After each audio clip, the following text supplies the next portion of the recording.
හරි අයිබෝවන් අද අපේ ඊළඟ විද්‍යාව පාඩමත් එක්ක තමයි අපි මේ එකතු වෙලා ඉන්නේ. 10 ශ්‍රේණි විද්‍යාව 18 පාඩම කාර්යශක්තිය හා ජවය. ඉතින් ඔයගොල්ලෝ අද නම් මුලින්ම මේ වීඩියෝ එක බලන්නේ. අපි දැන් 10 ශ්‍රේණියේ විද්‍යාව විෂය සම්බන්ධයෙන් තියෙනවනේ කොටස් තුනක්. ජීව විද්‍යාව, භෞතික විද්‍යාව, රසායන විද්‍යාව කියලා. ඒ භෞතික විද්‍යාව කොටසේ 10 ශ්‍රේණියේ පිළිවෙලට තියෙන භෞතික විද්‍යාව පාඩම් ඔක්කොම ටික පිළිවෙලට කතා කරගෙන යනවා තියෙන්නේ. දැන් අපි මේ කරන්නේ 18 වෙනි පාඩම. ඉතින් කවුරු හරි මේ වීඩියෝ එක නම් මුලින්ම බලන්නේ මේ වීඩියෝ එක නවත්තලා මුල ඉඳන් ෆිසික්ස් පාඩම් ටික දාලා තියෙනවා 10 ශ්‍රේණි විද්‍යාවට අදාළ භෞතික විද්‍යාව පාඩම් ටික. ඒ කියන්නේ ෆිසික්ස් පාඩම් ටික දාලා තියෙනවා. ඒක පිළිවෙලට බලාගෙන ඉන්න. මොකද පාඩමට පාඩමක් සම්බන්ධයි. ඒතකොට මේ වගේ මැද තැනකින් පටන් ගන්න එපා. ඒ හින්දා පොඩි පොඩි වීඩියෝස් දාලා තියෙන විනාඩි 10 12 පොඩි පොඩි වීඩියෝස් දාලා තියෙන්නේ. හැම පාඩමකටම දාලා තියෙනවා. ඒ හින්දා ඒ ටික බලලා මේ වීඩියෝ එකත් එක්ක එකතු වෙන්න කියලා ආරාධනා කරනවා. එහෙනම් අපි යමු පාඩමට.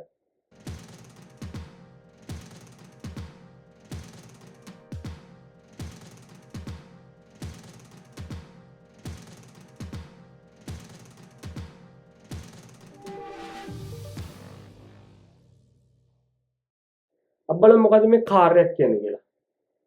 කාර්යයක් කියන එක සූත්‍රකින්ම කතා කරොත් කාර්යයක් කියන්නේ බලය වැඩි කරන්න ඕනේ බලයේ දිශාවට සිදුවන විස්ථාපනය. බලය වැඩි කරන්න ඕනේ බලයේ දිශාවට සිදුවන විස්ථාපනය. දැන් මම ගන්නකොට මේ කාර් එක මගේ මේ දෙන්නේ මමනේ බැට්මෑන් නේ. බැට්මෑන්ගේ කාර් එක තමයි තියෙන්නේ. මේ තියෙන්නේ. දැන් ඔකේ බලයක් තියනවද උතන? නෑ මේ බලයක් නෑනේ. මෙයා නිශ්චලයිනේ බලයක් නෑ. එතකොට මම එයාට කාර්යයක් කරන්න නම් ඒ කියන්නේ මේ කාර් එක කාර්යයක් කරන කරන කාර්යය මොකද්ද ඉතින්? කාර් එකක් කරන කාර්යය මොකද්ද? උ කන්නේ බොන්නේ නෑනේ. කාර් එක කරන කාර්යය තමයි මෙහෙම කරලා යන එක. මේ ලස්සනට ගියා දැක්කද? එතකොට ඒක යන්න නම් බලයක් දෙන්න ඕනේ. මේ මෙහෙම බලයක් දුන්නොත් තමයි යන්නේ. නැතුව මේ කාර් එක යනවද නිකන්? හොල්මන්ද? නෑනේ යන්නේ නෑනේ. එහෙනම් ඒ කාර්ය කරන්න නම් මම මෙහෙම බලයක් දෙන්න ඕනේ. ඒ බලය හින්දා එයාගේ විස්ථාපනය වෙනස් වෙනව නේද? එක තැනක ඉඳන් තවත් තැනකට යනවනේ. බලයේ දිශාවට විස්ථාපනය. දැන් මෙහෙට මම බලය දුන්නම මේවල ඉස්සරහට මම බලය දුන්නා කාර් එක පිටිපැත්තට ගියේ නෑනේ බන්නේ. බලයේ යොදන දිශාවට තමයි විස්ථාපනය වෙන්නේ. ආයෙනම් මෙන්න මම මෙහෙම බලයේ යොදනවා. ඒ බලය යොදනකොට ඒ බලයේ දිශාවට විස්ථාපනයක් කරනවා. අන්න ඒ බලය අපි බලයේ දිශාවට විස්ථාපනය වැඩි කරාම තමයි මේ කාර් එක මත කරපු කාර්ය අපිට හම්බෙන්නේ. එහෙනම් කාර්ය සමාන වෙනවා බලය වැඩි කිරීම බලයේ දිශාවට සිදුවන විස්ථාපනය.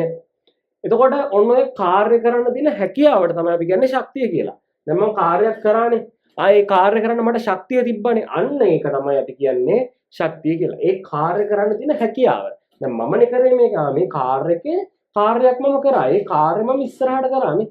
බලය වැඩි කරා බලයට වැඩි බලයේ දිශාවට තියෙන විස්ථාපනයෙන් අන්න කාර්යයක් කරා. ඒතර ඒ කාර්යය කරන්න තිබ්බ මට තිබ්බ හැකියාවට තමයි අපි කියන්නේ ශක්තිය කියලා. ඒතර ශක්තිය විවිධ ශක්ති තියෙනවා. ශක්තිය අපිට ප්‍රභේද කිහිපයක්ම හම්බ වෙනවා. විද්‍යාවේදී මේ නම් ටික කොහොම පාඩම් වෙනවා. මේ කතා වෙනවා. ඉස්සරහට දැන් දැනටමත් කතා කරපු ඒවා තියෙනවා. ඉස්සරහට කතා වෙන ඒවාත් තියෙනවා. බලන්න නැත්නම් වීඩියෝස් ටික බලන්න. ඒකයි මේ ආයෙ කියන්නේ හැම ළමයටම අදාළ වෙන්න හැම වීඩියෝ එකක්ම මම දාලා තියෙන්නේ. ඒකට කාටවත් මේ channel එකෙන් ඉගෙන ගන්න ළමයෙක් නම් හැම ළමයටම මේ channel එකේ කොහේ හරි තියෙනවා වැදගත් වෙන වීඩියෝ එකක්. ඒතර මේ ශක්ති වර්ග කිහිපයක් තියෙනවා අපිට ප්‍රධාන වශයෙන් තාප ශක්තිය. තාප ශක්තිය කියන අපිට ඔය රස්නේ දැනෙන්නේ බලන්න. උණුසුම දැනෙන එකත් ඉතින් තාප ශක්තියේ කොටසක්ම තමයි. රස්නේ උණුසුම දෙකම එකයිනේ. රස්නේ සීතල ඔය ඔක්කොම තාප ශක්තිය. ඊළඟට විද්‍යුත් ශක්තිය. කරන්ට් එක දිනු විද්‍යුත් ශක්තිය. චුම්බක ශක්තිය මැග්නට් ඇලෙන්න ගිහිල්ලා. ඊට ආලෝක ශක්තිය අපිට පේන්නේ මේ පේන්නේ ආලෝක ශක්තිය. ඊට ධ්වනි ශක්තිය මම මේ කියන ටික ඇහෙන්නේ ධ්වනි ශක්තිය. ඊට යාන්ත්‍රික ශක්තිය මම මේ වැඩ කරන්නේ අන්නක තමයි ශක්ති වර්ග කිහිපය. තව තියෙනවා අපිට නියමිත දේවල් ටික ඔය ටික. ඊළඟට කාර්ය හා ශක්තිය ඒකකය. දැන් හැම මොකක් හරි රාශියක් කියන්නේ ගොඩාක් කියන එක නෙවෙයි රාශියක් අපි දන්නවනේ. එතකොට හැම රාශියක්ම මනින ඒකකයක් මොකක් හරි තියෙනවා. ඒතර කාර්ය හා ශක්තිය මනින ඒකකය වෙන්නේ මචං ජූල්. කන ජූල් නෙමෙයි ඒකකයේ ජූල්.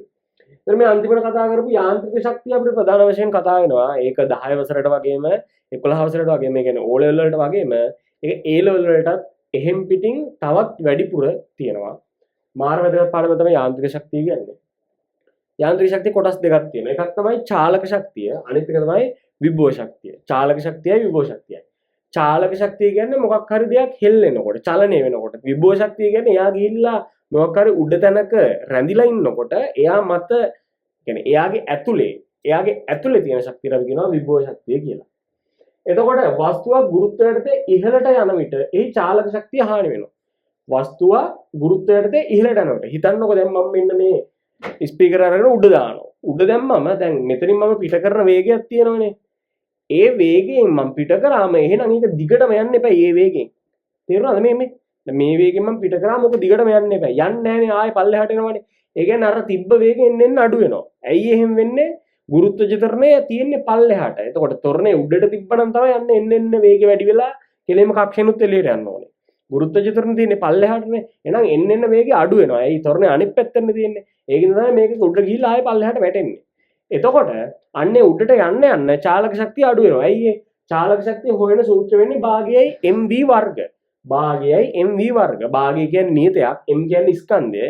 වස්තුවෙන් වස්තුවට ස්කන්ධය වෙනස් වුණාට අපි මේ වස්තුව ගැන විතරයි නම් සලකන්නේ. වස්තුවේ ස්කන්ධය උඩට යන්න පල්ලෙහාට යන්න අඩු වෙන්නේ නැහැ. අය වෙනස් වෙන එකම දේ v. v කියන්නේ ප්‍රවේගය. ඒතර ත්වරණය තියෙන්නේ පල්ලෙහාට නම් එයා යන්නේ උඩට නම් එයාගේ ප්‍රවේගයෙන් එන්න අඩු වෙනවා. එහෙනම් එයාගේ චාලක ශක්තියත් අඩු වෙනවා. මොකද චාලක ශක්තිය හොයන සූත්‍රය භාගයෙන් v වර්ගනේ. එහෙනම් උඩට යන්න එයාගේ ප්‍රවේගය අඩු වෙනවා. එයාගේ චාලක ශක්තියත් අඩු වෙනවා. එහෙනම් චාලක ශක්තිය අඩු වෙනවා කියන්නේ මෙහෙම හයියෙන් යන එක චුට්ට උඩට ගිහිල්ලා එක තැනකදී නැවතෙනවා. නැවතිලා ආයෙ පල්ලෙහාට එනවා. අපි යාර නැවතුන තැනගෙන ඉඳමු. අන්න එහෙනම් වස්තුවක් ගුරුත්වයට ඉහළට යන විට එහි චාලක ශක්තිය හානි වෙයි. ඒව හානි වන චාලක ශක්තිය මොකක් බවට පත් වෙනවද? විභව ශක්තිය බවට පත් වෙනවා. විභව ශක්තිය බවට පත් වෙනවා. ඕක ඇප්ලයිඩ් වලට සහ ඒ කියන්නේ A level combined maths කරනවා නම් ඇප්ලයිඩ් වල සහ A level physics කරනවා නම් physics වල ඕක සෑහෙන අපිට ඕන වෙන දෙයක්. චාලක ශක්තිය සහ විභව ශක්තිය. එතකොට චාලක ශක්තිය හොයන්නේ භාගය mv වර්ග, විභව ශක්තිය හොයන්නේ mgh. දැන් භාගය දන්නවා, භාගය කියන්නේ නියතයක්, m කියන්නේ ස්කන්ධය, v කියන්නේ ප්‍රවේගය, m කියන්නේ ස්කන්ධය, g කියන්නේ ගුරුත්වජ ත්වරණය, h කියන්නේ උස. මම කියවනේ එක මට්ටමක ඉඳන් උඩට ගිහලා තැම්පත් වුණාම ඒ තුල ගැබ් වෙන ශක්තියට කියලා විභව ශක්තිය එන්නේ. අන්න එන මේ විභව ශක්තිය ශුන්‍ය මට්ටම කියලා එකක් ගන්නවා. ඒකට මේ පාඩමේදී අපිට ඒක වැඩිපුර කතා කරන්න නැහැ, ඉස්සරහට තියෙනවා. ඒතකොට විභව ශක්තිය ශුන්‍ය මට්ටමේ ඉඳන් විභව ශක්තිය ශුන්‍ය මට්ටම නම් මෙන්න තේරෙනවානේ. විභව ශක්තිය ශුන්‍ය මට්ටම, විභව ශක්තිය ශුන්‍යයි, බිඳුවයි. ඒ මට්ටමේ ඉඳන් මේ උසක ගිහිලා කවුරු හරි වස්තුවක් රැඳෙනවා නම් අන්න ඒ උස තමයි අපි මේ සූත්‍රයේ h දියට ගන්නෙ. ඊළඟට අපිට තියෙනවා ක්ෂමතාවය. මේ කාර්ය හරි, මෙන්න කාර්ය, මෙන්න ශක්තිය හරි. දැන් තියෙනවා ජවය. ජවයට තමයි ක්ෂමතාවය කියලා කියන්නේ. ওই ක්ෂමතාවය මනින්න සූත්‍ර දෙකක් තියෙනවා. එකක් තමයි කරන ලද කාර්ය ප්‍රමාණය බෙදන්න ඕන ගත වූ කාලය. කරන ලද කාර්ය ප්‍රමාණය. දැන් කාර්ය මනින්න දන්නවනේ මේ තියෙන කාර්ය මනින්න සූත්‍රය. අන්නේ කාර්ය බෙදන්න ඕන අපි ගත වූ කාලෙන්. අන්න එතකොට අපි ඒකට කියනවා ජවය, එහෙම නැත්නම් ක්ෂමතාවය කියලා. ඔය ජවයේ ක්ෂමතාවයේ SI එකක වෙන්නේ වෝට්. ඔයගොල්ලෝ දකින දේ බල්බ් වල එහෙම ගහලා තියෙනවා වෝට් කීයද කියලා. 12 වෝට්, 8 වෝට් එහෙම ගහලා තියෙනවනේ.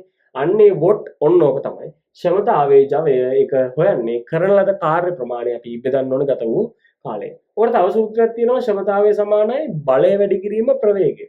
අපි කියන P සමානයි FV. P කියන්නේ ක්ෂමතාවය, F කියන්නේ බලය, V කියන්නේ ප්‍රවේගය. ඔන්න ඔය ක්ෂමතාවය අපිට පුළුවන් ගන්න දෙවිදියකට. මොකද්ද සූත්‍ර දෙක? එකක් තමයි කරන ලද කාර්ය ප්‍රමාණය බෙදන්න ඕන කාලයෙන්.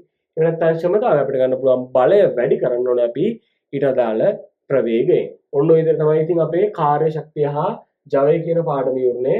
ඉතින් මම මේකෙදි ගණන් මුකුත් හදුවේ නැහැ. මට ඕනේ තියරි වලට දාගන්න. මොකද ගණන් හදන්න නම් තියරි හොඳට පුළුවන් වෙන්න ඕනේ. ඊට පස්සේ පුළුවන් ගණන් වලට බහින්න. එන මේ පාඩමත් සෙට් වුණා කියලා හිතනවා.